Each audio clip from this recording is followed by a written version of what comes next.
Karen Driver era una mujer alta y algo delgaducha de 30 y pocos años, con un pelo corto y rubio y una actitud seria y profesional. Su pequeña casa estaba inmaculadamente ordenada y limpia de un modo casi antiséptico. Había cogido ropas muy prácticas para Rebecca y se las había entregado perfectamente dobladas, una camiseta de color verde oscuro y unos pantalones a juego, además de unos calcetines negros, lo mismo que la ropa interior. Hasta el cuarto de baño parecía reflejar su personalidad. Las paredes blancas estaban cubiertas de estanterías, cada una de ellas repleta de objetos perfectamente ordenados según su uso. Si rascas la superficie de un científico forense, encontrarás un maníaco compulsivo debajo. Rebecca se sintió culpable inmediatamente por pensar aquello. Karen había sido muy amable al recibirla, incluso amistosa a su brusca manera. Quizá solo era que odiaba el desorden. Se sentó en el borde del retrete y se enrolló los bordes del pantalón, que le quedaba largo, alrededor de los tobillos, aliviada de poder librarse de sus viejas y sudadas prendas. Se sentía sorprendentemente despejada después de una noche de sueño interrumpido una y otra vez. David había alquilado coche en el aeropuerto y habían encontrado un hostal barato a primeras horas de la madrugada. Se habían tambaleado cada uno hacia sus respectivas habitaciones y Rebecca se había sentido demasiado exhausta incluso como para hacer otra cosa que quitarse los zapatos y dejarse caer sobre la mesa. Se despertó justo antes de las 10, se dio una ducha y ya estaba esperando impaciente cuando David llamó a su puerta.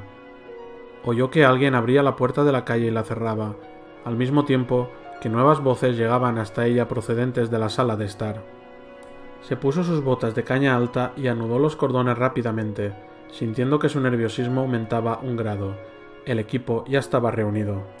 Estaba mucho más cerca de comenzar la operación, y aunque apenas había pensado en otra cosa desde que se había despertado, se sobresaltó al tomar nuevamente conciencia de ello. El ataque por sorpresa de Umbrella contra la casa de Barry parecía haber ocurrido en otra vida, aunque solo habían transcurrido horas. Y dentro de unas cuantas horas todo esto habrá acabado. Lo que me preocupa es lo que va a ocurrir en ese tiempo. David y su equipo no estaban allí, no vieron los perros, las serpientes, las criaturas antinaturales de los túneles o al tirano. Rebecca apartó aquellas imágenes de su mente mientras se ponía de pie. Recogió sus ropas sucias del suelo y las metió en la bolsa vacía que había llevado en el avión. No tenía razón alguna para suponer que las instalaciones de la ensenada de Caliban serían iguales que la de la mansión Spencer, y preocuparse por ello no cambiaría nada. Se detuvo un momento delante del espejo, observó con detenimiento los tensos rasgos de la joven que vio reflejada y luego salió del cuarto de baño. Se dirigió a la sala de estar, situada más allá de la resplandeciente cocina y a la vuelta de la esquina del pasillo. Le llegó la cantina voz de David, que al parecer estaba resumiendo lo que había pasado la noche anterior, y dijo que llamaría a otros a primera hora de esta misma mañana. Otro de los miembros del equipo tiene un contacto en el FBI, al que va a utilizar como intermediario para iniciar una investigación en cuanto tengamos pruebas palpables y suficientes. Esperan que nos comuniquemos con ellos en cuanto hayamos finalizado la operación de hoy. Se interrumpió en cuanto Rebecca entró en la habitación, y los ojos de todos los presentes se volvieron hacia ella. Karen había colocado unas cuantas sillas más en la sala y estaba sentada en una de ellas al lado de una mesita de café con la superficie de cristal. Había dos hombres sentados en el sofá, justo enfrente de David. Este sonrió mientras los dos hombres se ponían de pie y daban un paso adelante para ser presentados. Rebecca, este es Steve López, nuestro genio informático y además nuestro mejor tirador. Steve sonrió casi como pidiendo disculpas por la presentación tan elogiosa, y la sonrisa encajaba a la perfección con sus rasgos juveniles. Le estrechó la mano y Rebecca se fijó en sus dientes, que resaltaban en su piel morena. Sus ojos, negros como su cabello, eran vivaces, y solo era un poco más alto que ella. Tampoco tiene muchos más años que yo. Su mirada era directa y amistosa, y, a pesar de las circunstancias, Rebecca deseó haberse pasado al menos un cepillo por el pelo antes de salir del baño. Dicho de un modo más sencillo, Steve era muy atractivo. Y este es John Andrews, nuestro especialista en comunicaciones y explorador de campo. La piel de John tenía un tono oscuro de color caoba, y aunque no llevaba barba, le recordó a Barry. Tenía la constitución de un toro, y en sus más de 1,80 m resaltaban los músculos por todos lados. Le sonrió amistosamente y su sonrisa resplandeció. Ella es Rebecca Chambers, bioquímica y médico de campo de los Stars de Raccoon City, dijo David como presentación. John le soltó la mano, sin dejar de sonreír. ¿Bioquímica? ¿Por todos los...? ¿Cuántos años tienes? Rebecca respondió a las sonrisas con otra propia, y se dio cuenta del brillo de humor que reflejaban los ojos de John. 18 3/4. John lanzó una carcajada mientras se sentaba de nuevo. Miró a Steve y luego la miró de nuevo. Entonces será mejor que vigiles a López, dijo mientras bajaba la voz hasta convertirla en un susurro fingido. Acaba de cumplir 22 y está soltero. Déjalo ya, intervino Steve con un gruñido al mismo tiempo que se ruborizaba. La miró y meneó la cabeza. Tendrás que perdonar a John. Cree que tiene gracia, y nadie puede convencerlo de lo contrario. Tu madre cree que soy divertido, contestó John, pero David levantó una mano antes de que Steve pudiera responderle. Es suficiente, dijo con voz tranquila. Solo tenemos unas pocas horas para organizarnos si queremos llevar a cabo la operación hoy mismo. Empecemos, ¿de acuerdo? Las bromas entre Steve y John habían sido un alivio bienvenido para la tensión que Rebecca sentía, y aquello hizo que se sintiera parte del equipo de forma casi instantánea, pero también agradeció las miradas serias y concentradas de sus rostros cuando centraron su atención en David. Este sacó la información que le había entregado Trent y la desplegó sobre la mesa. Le alegraba saber que eran auténticos profesionales. ¿Pero eso importará algo?, le susurró su mente. Los Stars de Raccoon City también eran auténticos profesionales. ¿Y saber el tipo de investigaciones que lleva a cabo Umbrella servirá de algo? ¿Qué ocurrirá si el virus ha mutado y todavía es infeccioso? ¿Qué ocurrirá si el lugar está plagado de tiranos o de algo peor? Rebecca no tenía ninguna respuesta para aquel insistente susurro. En lugar de intentar hallarla, se concentró en David, diciéndose en silencio que sus ansiedades no se interpondrían en su trabajo. Y que su segunda misión no sería la última. David comenzó la reunión como si se tratase de un equipo completamente nuevo, para que Rebecca no se sintiera muy perdida. No quería que permaneciera callada por temor a hablar fuera de tiempo. Quería aprovechar su inteligencia y su experiencia en la anterior instalación de Umbrella. Nuestro objetivo es encontrar los laboratorios, recoger pruebas de las investigaciones que está llevando a cabo Umbrella y de lo que ha conseguido hasta ahora, y salir de allí con los menores contratiempos posibles. Voy a ir paso por paso, a conciencia, y si cualquiera de vosotros tiene alguna idea o alguna pregunta sobre la operación, quiero escuchar lo que tenga que decir. ¿Entendido? Todos asintieron alrededor de la mesa. David continuó hablando, más tranquilo después de haber dejado bien claro aquel asunto. Ya hemos discutido unas cuantas posibilidades con respecto a lo que ha podido pasar, y todos habéis leído los artículos de los distintos periódicos. Supongo que nos enfrentamos de nuevo a una especie de accidente. Umbrella se ha esforzado mucho por ocultar el problema de Raccoon City, y aunque podemos suponer que han estado secuestrando o matando pescadores que han entrado en su territorio, me parece poco probable que quieran llamar la atención. ¿Por qué Umbrella no ha enviado un equipo para limpiar todo aquello?, preguntó John. ¿Quién dice que no lo han hecho?, respondió David, meneando la cabeza. Puede que descubramos que ya se han encargado de eliminar todas las pruebas del lugar. En ese caso, nos reuniremos con la gente de Raccoon City y con nuestros propios contactos y comenzaremos de nuevo a partir de cero. Todos los asistentes asintieron de nuevo.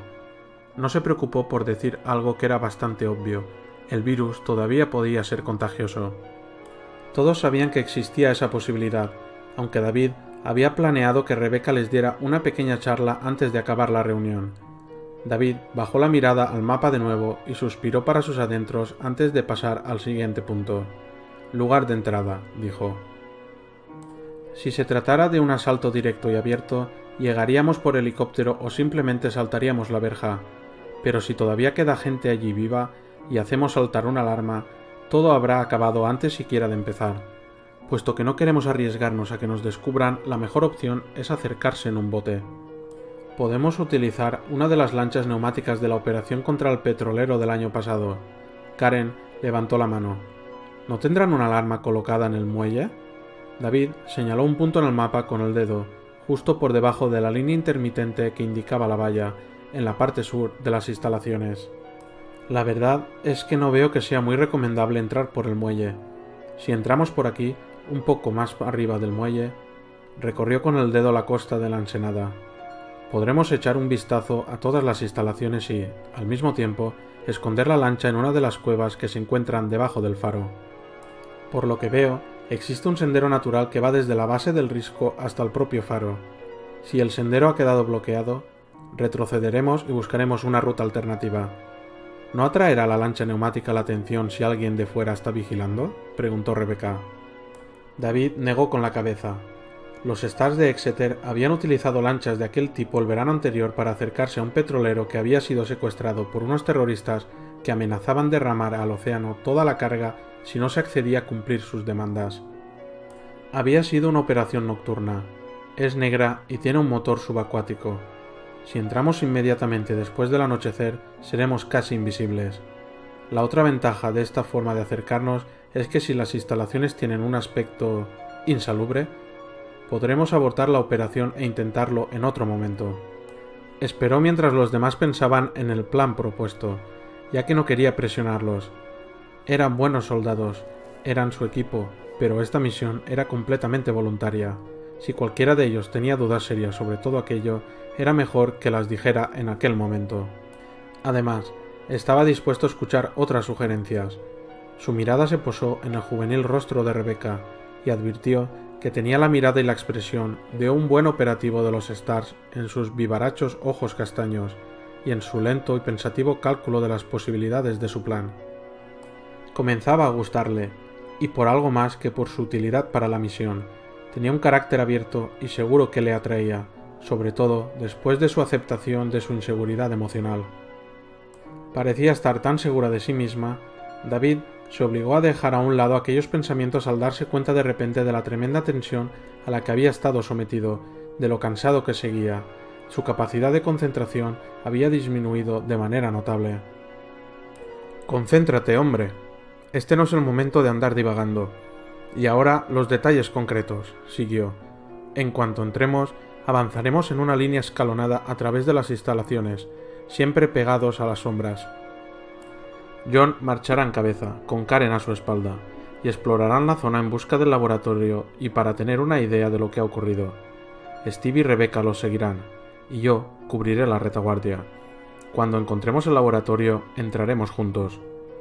Rebecca sabrá que tenemos que buscar en cuanto a material y pruebas, y si todavía les funciona el sistema de computadoras, Steve podrá entrar en los archivos informáticos. Los demás los cubriremos. En cuanto tengamos la información, saldremos por el mismo sitio por el que habremos entrado». Tomó en la mano el poema que Trent le había entregado y le dio unos golpecitos con la otra mano. Una de los compañeros de equipo de Rebecca ya ha tenido tratos con el tal señor Trent. Ella cree que esto puede ser importante para encontrar lo que queremos, así que quiero que todos le echéis un vistazo otra vez antes de que nos vayamos. Insisto, puede que sea importante. ¿Podemos confiar en él?, preguntó Karen.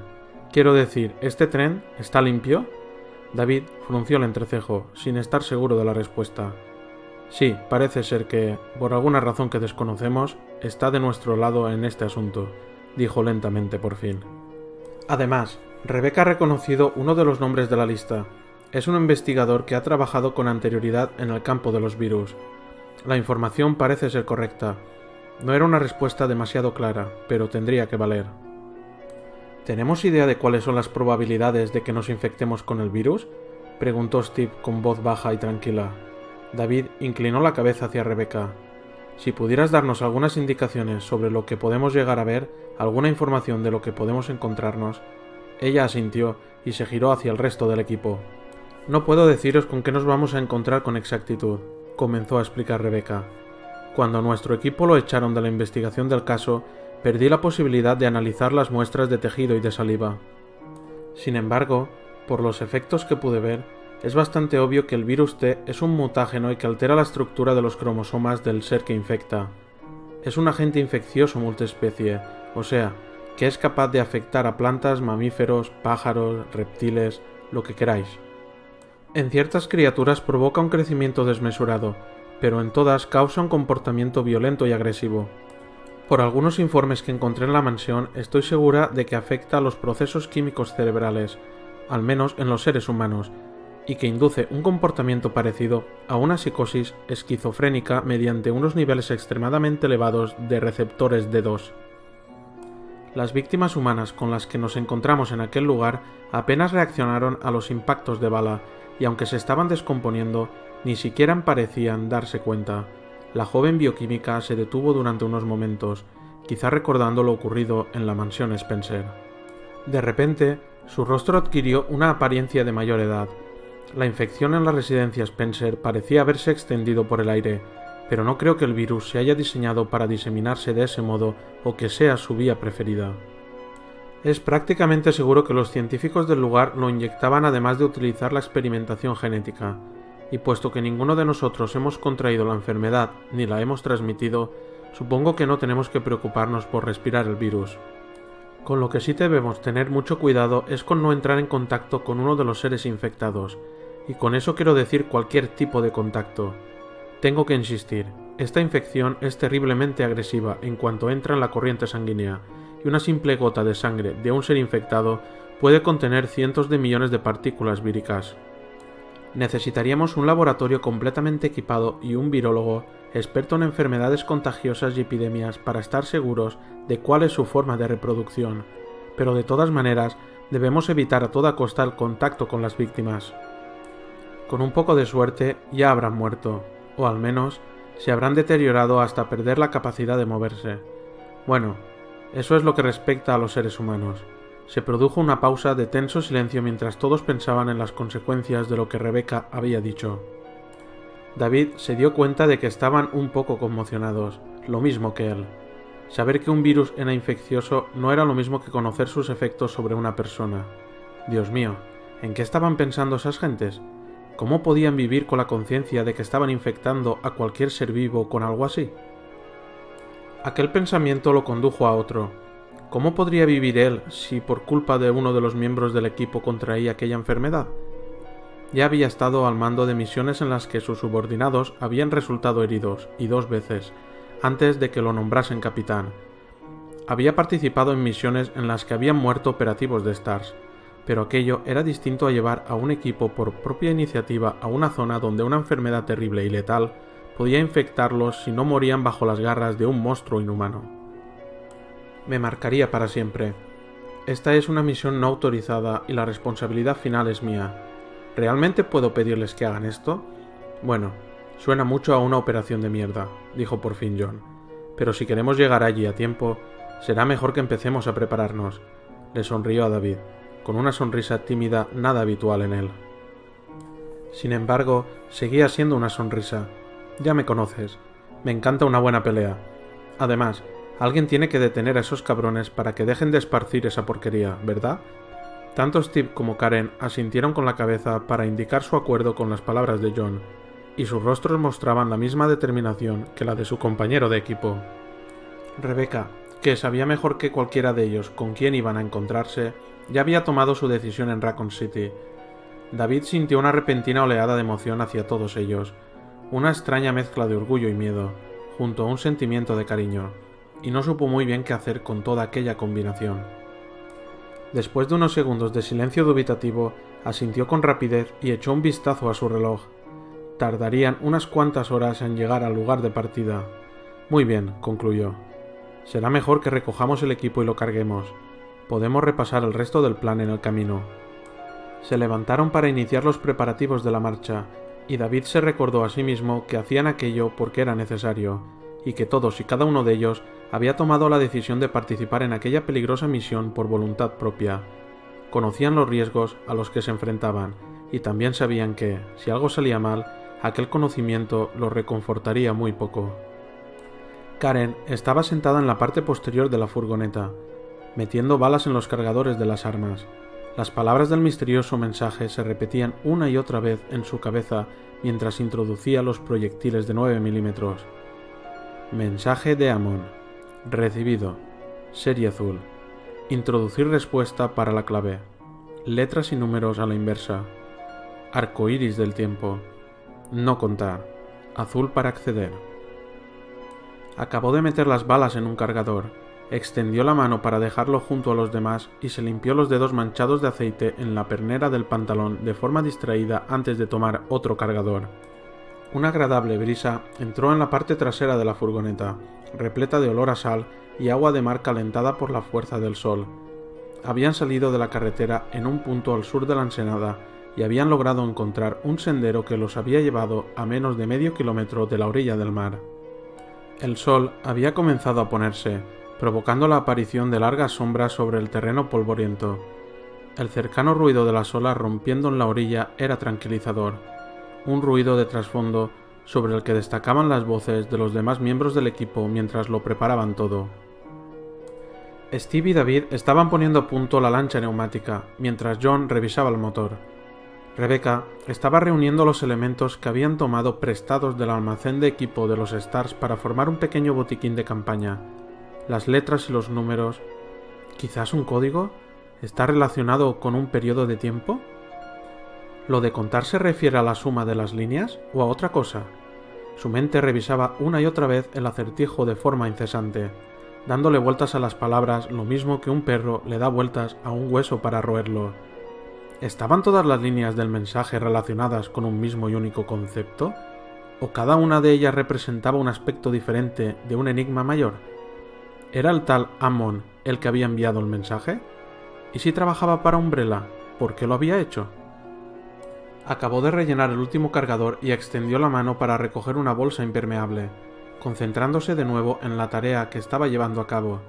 Sabía que su mente volvería otra vez a ocuparse del corto y extraño poema en cuanto finalizara la tarea que tenía encomendada.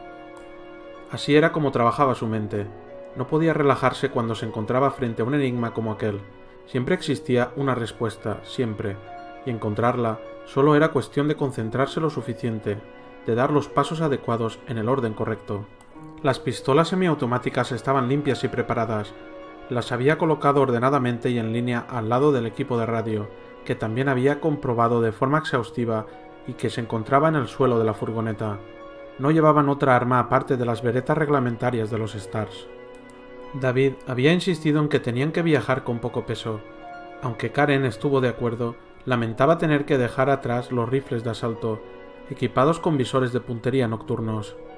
Después de oír unos cuantos detalles más sobre las criaturas parecidas a zombies durante el viaje hasta la ensenada de Caliban, no estaba muy segura de sentirse tranquila solo con una pistola y una linterna de luz halógena. Reconócelo, estás preocupada por todo este asunto, y llevas así desde que David te lo contó todo. Todos los hechos se encuentran fuera de orden alguno, y las piezas no encajan del modo que se supone que deberían hacerlo.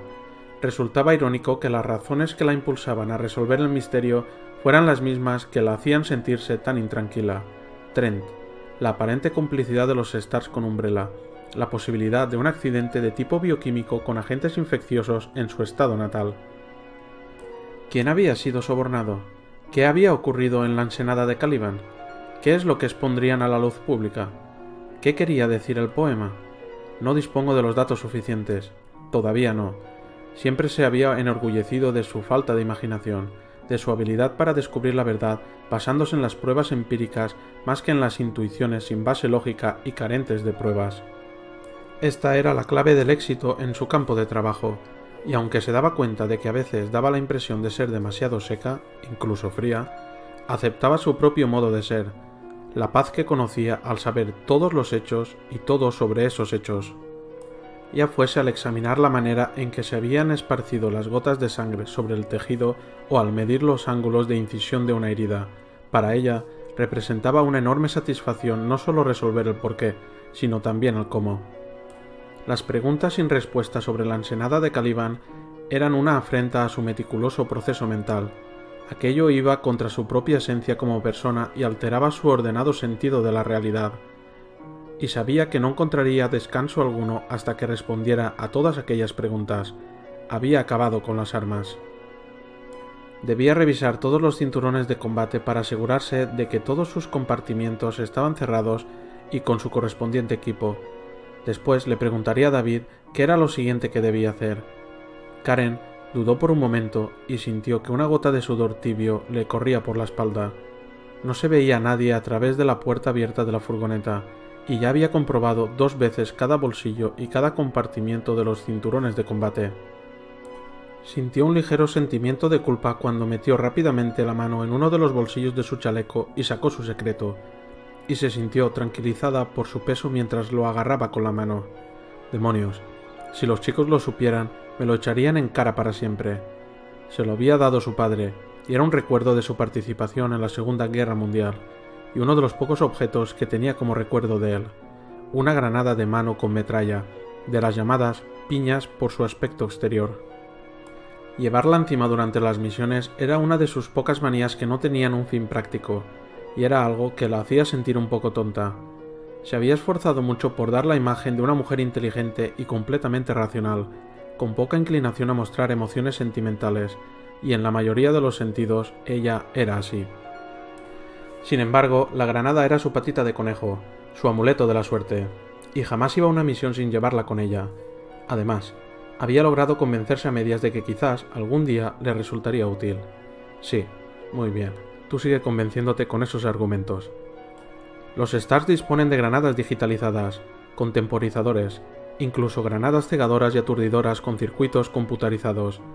La anilla de esta granada no podría sacarla ni con unos alicates. Karen, ¿necesitas que te eche una mano? Karen levantó la vista, sorprendida, y vio los juveniles rasgos del rostro de Rebecca. La muchacha estaba apoyada con las 2 manos en el suelo de la entrada posterior de la furgoneta. Su mirada inquisitiva bajó rápidamente a la granada, y sus ojos se abrieron de par en par, llenos de repente por una repentina curiosidad. Creía que no íbamos a llevar explosivos. Oye, ¿eso no es una granada de piña? Nunca había visto una tan de cerca. ¿Está cargada? Karen echó un rápido vistazo alrededor, temerosa de que algunos de los restantes miembros del equipo hubiera oído a Rebecca, y luego sonrió con timidez a la joven bioquímica, avergonzada de su propia vergüenza. Por todos los... Tampoco es que me haya pillado masturbándome. No me conoce, así que... ¿Qué demonios le importa a ella que sea un poco supersticiosa? ¡Shh! ¡Nos van a oír! Acércate un momento, le dijo, y Rebecca subió de forma obediente a la furgoneta, con una sonrisa cómplice en el rostro. A pesar de su autocontrol, Karen se sentía absurdamente complacida de que Rebecca hubiese descubierto su pequeño secreto. Nadie lo había descubierto en los 7 años que llevaba sirviendo en los Stars, y a ella le había caído bien la joven desde el principio. Sí, es una piña, y no planeamos llevar explosivos. No puedes decírselo a nadie, ¿de acuerdo? La llevo porque me trae buena suerte. Rebecca alzó las cejas en un gesto de sorpresa. ¿Llevas una granada cargada para que te traiga buena suerte? Karen asintió, mirándola muy seria. Sí, y si Steve o John se enteran, se cachondearán de mí. Sé que suena estúpido, pero es algo así como un secreto. No creo que sea estúpido. Mi amiga Jill tiene una boina de la suerte. Rebecca alzó la mano y se tocó el pañuelo rojo que llevaba atado en la frente y que le sujetaba los mechones sueltos de cabello. Yo llevo esto puesto desde hace casi 2 semanas. Lo llevaba puesto cuando entramos en la mansión Spencer. Su joven rostro se ensombreció un poco, pero volvió a sonreír inmediatamente, y la mirada de sus ojos castaños fue directa y sincera. No diré una palabra sobre ello. Karen estuvo segura desde ese momento que la chica le caía bien. Metió la granada de nuevo en su chaleco mientras asentía. Te lo agradezco. Entonces, ¿ya estamos listos para salir? En la cara de Rebecca aparecieron unas pequeñas líneas de preocupación. Sí, ya casi estamos listos. John quiere efectuar otra comprobación con los auriculares, pero aparte de eso, todo está preparado. Karen asintió de nuevo, deseando poder decir algo para aliviar el miedo que sentía la chica, pero no había nada que decir. Rebecca ya se había enfrentado antes con Umbrella, y cualquier discurso que le soltara sonaría vacío y sin sentido. Incluso podía sonar pretencioso y altivo. Ella misma se sentía un poco nerviosa. Sería una estúpida si no se sintiera así, pero sentir miedo era algo que no le ocurría a menudo, y no le sentaba nada bien. Al igual que en la mayoría de las misiones, su principal sentimiento era el de la expectación, una especie de hambre cerebral en busca de la verdad. Reparte las armas. Yo me encargo del resto, dijo Karen por último. Al menos, podría mantenerla ocupada. Rebecca la ayudó a descargar el equipo mientras el sol descendía aún más en dirección al horizonte que separaba el cielo del mar. La brisa procedente del océano se hizo más fría y las primeras estrellas brillaron con luz pálida sobre el Atlántico. Descendieron hasta el agua mientras el crepúsculo desaparecía para dar paso a la noche, en un silencio incómodo. Enfundaron sus armas, se desperezaron y se quedaron mirando las negras aguas que subían y bajaban, repletas de secretos en su interior. Cuando el último fulgor del día desapareció en el horizonte, ya estaban todo lo preparados que podían estar. Mientras John y David deslizaban la lancha neumática hasta la ondulante agua, Karen se puso una gorra de visera negra como las de la armada y palmoteó el pesado bulto que llevaba en el chaleco para tener suerte, diciéndose que no iba a necesitarla. La verdad estaba esperándola. Era hora de descubrir qué estaba pasando de verdad.